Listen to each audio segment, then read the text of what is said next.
आदरणीय धर्म प्रेमी सज्जनों, सादर नमस्ते। मैं जेठालाल विश्वकर्मा आप सभी का हार्दिक स्वागत करता हूँ। महाभारत उद्योग पर्व अध्याय 8 महर्षि वैशंपायन जी महाभारत की कथा सुनाते हुए कहते हैं, हे राजन जनमेजय जी, महात्मा विदुर की ये बातें जो सुनेगा वो चुनाव ही नहीं जिंदगी की जंग भी जीत जाएगा। महात्मा विदुर आगे कहने लगे, धृतराष्ट्र से जो पहले निश्चय करके फिर कार्य का आरंभ करता है, कार्य के मध्य में नहीं रुकता, समय को व्यर्थ नहीं गंवाता और मन को बस में रखता है, वही पंडित कहलाता है। जो अपना आदर होने पर हर्ष के कारण फूल नहीं उठता, अपमान से संतप्त नहीं होता तथा गंगा हृदय अर्थात समुद्र के समान जिसके चित्त में क्षोभ नहीं होता, वही पंडित कहलाता है। संपूर्ण भौतिक पदार्थों के तत्व का ज्ञान रखने वाला, सब कार्यों के करने का ढंग जानने वाला और मनुष्यों में सबसे बढ़कर उपाय का जानने वाला ही पंडित कहलाता है। जिसकी वाणी रुकती नहीं, जो विचित्र ढंग से वार्तालाप करता है, जो तर्क में निपुण एवं प्रतिभाशाली है, जो ग्रंथ के तात्पर्य को शीघ्र बता सकता है, वही पंडित कहलाता है। जिसकी विद्या बुद्धि का अनुसरण करती है तथा बुद्धि विद्या का और जो आर्य पुरुषों की मर्यादा का उल्लंघन नहीं करता, वही पंडित की संज्ञा पा सकता है। बिना पढ़े ही गर्व करने वाले, दरिद्र होकर भी बड़े बड़े मनोरथ करने वाले तथा बिना कर्म किए ही धन प्राप्ति की इच्छा रखने वाले मनुष्य को पंडित लोग मूर्ख कहते हैं। जो अपना कर्तव्य छोड़कर दूसरे के कर्तव्य का पालन करता है और मित्र के साथ खोटा व्यवहार करता है, वो मूर्ख कहलाता है।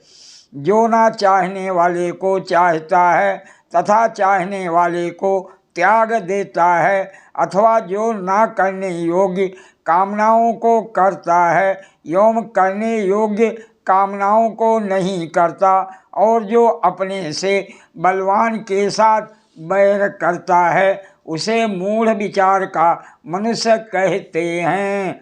जो शत्रु को मित्र बनाता है एवं मित्र से द्वेष करता है तथा उसे कष्ट पहुंचाता है और सदा बुरे कर्मों का आरंभ करता है, उसे मूढ़ चित्त वाला कहते हैं। महात्मा विदुर आगे कहने लगे, हे राजन धृतराष्ट्र, हे भरत श्रेष्ठ, जो अपने कार्यों को व्यर्थ ही फैलाता है, सर्वत्र संदेह करता है और शीघ्र होने वाले कार्य में भी देर लगाता है, वो मूढ़ है। मूढ़ चित्त वाला अधम मनुष्य बिना बुलाए ही भीतर घुस आता है, बिना पूछे ही बहुत बोलता है तथा अविश्वसनीय मनुष्य पर भी विश्वास करता है। स्वयं दोषयुक्त व्यवहार करते हुए भी जो दूसरों पर उसके दोष बताकर आक्षेप करता है और जो असमर्थ होते हुए भी व्यर्थ का क्रोध करता है, वो मनुष्य महामूर्ख है। जो अपने द्वारा भरण पोषण करने योग्य व्यक्तियों को बांटे बिना अकेले ही उत्तम भोजन करता है तथा सुंदर वस्त्र पहनता है, उससे बढ़कर क्रूर मनुष्य और कौन होगा। मनुष्य अकेला पाप करके धन कमाता है, उस धन का उपभोग बहुत से लोग करते हैं। उपभोग करने वाले तो पाप से छूट जाते हैं, परंतु कर्ता दोष का भागी होता है। किसी धनुर्धारी द्वारा छोड़ा गया बाण संभव है कि किसी एक को भी मारे या ना मारे, परंतु बुद्धिमान द्वारा दुष्ट भाव से प्रयुक्त बुद्धि राजा के साथ साथ संपूर्ण राष्ट्र को भी नष्ट कर देती है।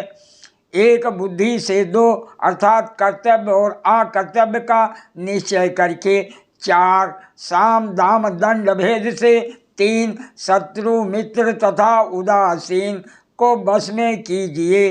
5 इंद्रियों को जीतकर 6 गुणों संधि विग्रह यान आसन सम आश्रय और द्वैधी भाव को जानकर तथा 7 दोषों पर स्त्री गमन, जुआ, शिकार, मद्यपान, कटु वचन, दंड की कठोरता तथा अन्याय से धन उपार्जन को छोड़कर सुखी हो जाइए। सादर प्रणाम। जय श्री कृष्ण।